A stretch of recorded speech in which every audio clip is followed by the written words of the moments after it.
This is Shubhanjali Shukla and welcome to our channel Tech Studies. तो आज का हमारा टॉपिक है व्हाट इज कॉम्प्लेक्स नंबर। ठीक, तो पहले जानते हैं कि कॉम्प्लेक्स नंबर होता क्या है।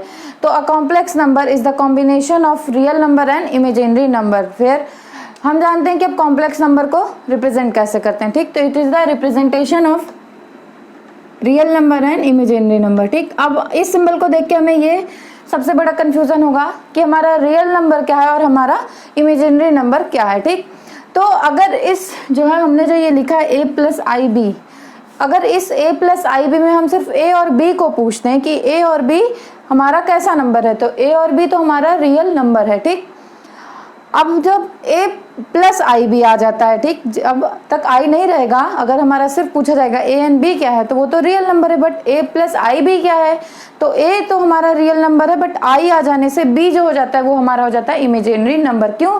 क्योंकि अगर किसी भी चीज़ में, किसी भी नंबर में किसी दूसरे नंबर से अगर मल्टीप्लिकेशन हो जाता है तो उस नंबर पे उस दूसरे नंबर का भी इफेक्ट आ जाता है। ठीक, तो यहाँ पे ये हमारा a जो होता है ये रियल नंबर हो जाता है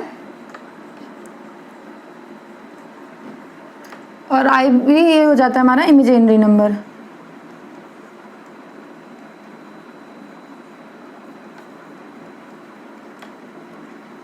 ठीक, तो इससे हम ये कह सकते हैं कि a combination of real number and imaginary number is called a complex number. ठीक, अब सबसे पहले कि हमारा रियल नंबर क्या होता है और इमेजिनरी नंबर क्या होता है। तो रियल नंबर ऐसा नंबर होता है जो कि हमारे नंबर सिस्टम में प्रेजेंट हो। फॉर एग्जांपल रियल नंबर में क्या आ जाएगा 2, 3, 4, या फिर रेशनल नंबर भी आ जाएगा।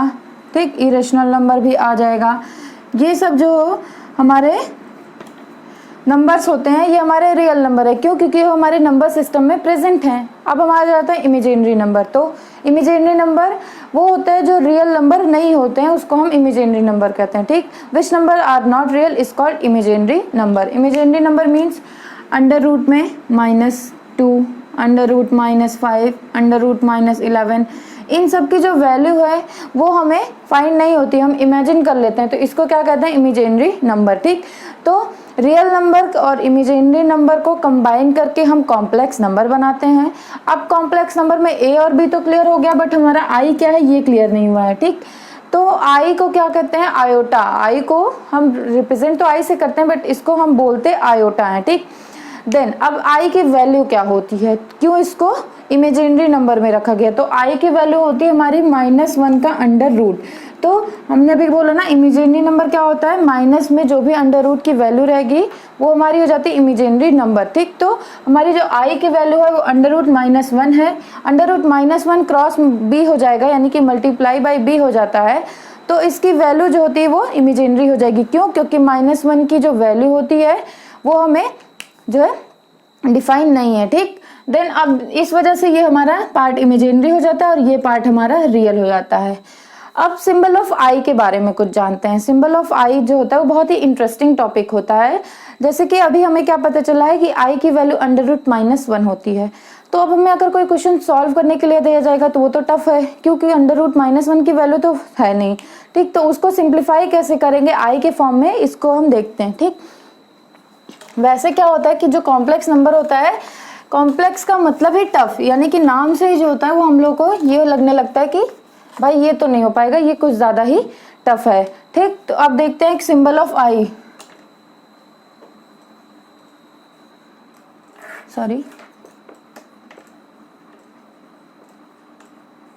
Symbol of I. ठीक, अब सिंबल ऑफ आई में जो भी हमारा क्या करते हैं ये देखते हैं। तो आई की वैल्यू क्या होती है -1। ठीक, आई की वैल्यू क्या होती है अंडर रूट -1। आई को क्या कहते हैं आयोटा। अब देखते हैं कि इसको हम कैसे डिफाइन करते हैं अपने क्वेश्चन को सॉल्व करने के लिए। यहाँ देख रहे हैं अंडर रूट है, तो अगर हम आई का स्क्वायर कर दें, यानी कि बोथ साइड स्क्वायर, या फिर अंडर रूट को इस साइड कर दें, तो ये क्या हो जाएगा आई का स्क्वायर इक्वल टू -1 हो जाएगा। ठीक, तो -1 रख के किसी भी चीज को हम सॉल्व इजिली कर सकते हैं, बट अंडर रूट -1 को रख के सॉल्व करना टफ है। अब यहाँ पे इसका मतलब क्या हो जाएगा कि अगर हम आई स्क्वायर कहीं पे लिखते हैं तो उसकी वैल्यू हमारी -1 हो जाएगी। तो आई से बेटर क्या कर दें, हम आई स्क्वायर कर दें। देन सेकेंड i3 लेते हैं। अब i3 को ब्रेक किस में कर सकते हैं, आई स्क्वायर में मल्टीप्लाई बाई आई में। तो आई स्क्वायर की वैल्यू क्या हो जाती है -1 मल्टीप्लाई बाई आई, यानी कि -i। तो हमारी जो i3 की वैल्यू, i³ की वैल्यू क्या आ जाएगी, -i। तो ये भी हम अपने क्वेश्चन में यूज़ कर सकते हैं। ठीक, ये इसलिए कि हम इसको जो है समझ लेते हैं, तो एक बार हमें बार बार निकालने की जरूरत नहीं पड़ेगी, हम अपने क्वेश्चन में तुरंत ही इसको रख के सॉल्व कर देंगे। ठीक, ये हो जाता है। अब सेम ऐसे i4 का अगर हम निकालते हैं तो i4 की वैल्यू क्या हो जाएगी, i² मल्टीप्लाई बाई i²। तो ये क्या हो जाएगा, -1 मल्टीप्लाई बाई -1 इक्वल टू क्या हो जाएगा, 1। इट मीन्स अगर हमारा किसी i की पावर 4 रहा तो उसकी वैल्यू पॉजिटिव आएगी। मीन्स अगर हम i4n लिखते हैं, यानी कि 4 में 1 से मल्टीप्लाई किए तो भी ये 4 का ही रहेगा, 4 में 2 से किए तो 8 हो जाएगा, 4 में 3 से किए 12 का। तो इन सब का जो भी ये सारे जो एग्जाम्पल हैं, इन सब की वैल्यू भी हमारी क्या आएगी, पॉजिटिव में आएगी। ठीक, अब i5 की वैल्यू देखते हैं। तो i5 की वैल्यू क्या हो जाएगी, i की पावर 4 मल्टीप्लाई बाई i की पावर 4 हमारा 1 है, 1 इंटू i इक्वल टू क्या हो जाएगा, i।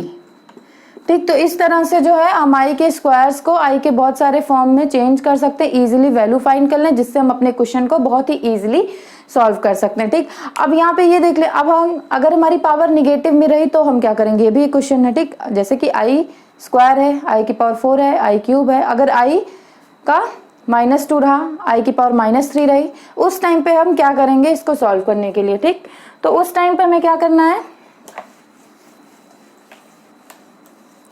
ये देखते हैं।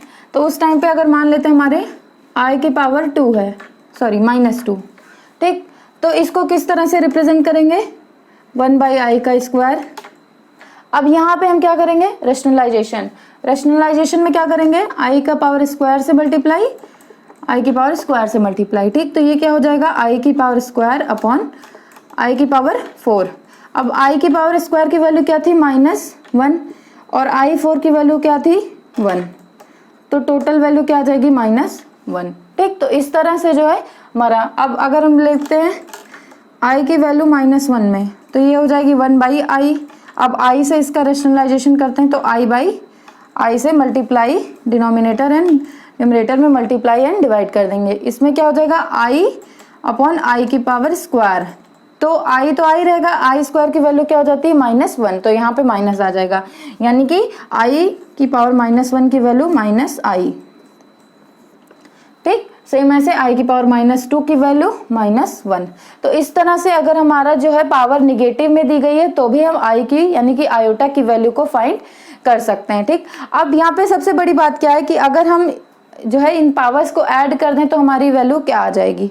तो इन पावर को ऐड करने पर जो हमारी वैल्यू आएगी वो सिंपली क्या होती है कि अगर हम ले लेते हैं i प्लस i का स्क्वायर प्लस i की पावर क्यूब प्लस i की पावर 4 एंड सो ऑन, तो इसकी वैल्यू क्या आएगी, इसकी वैल्यू आ जाती है 0।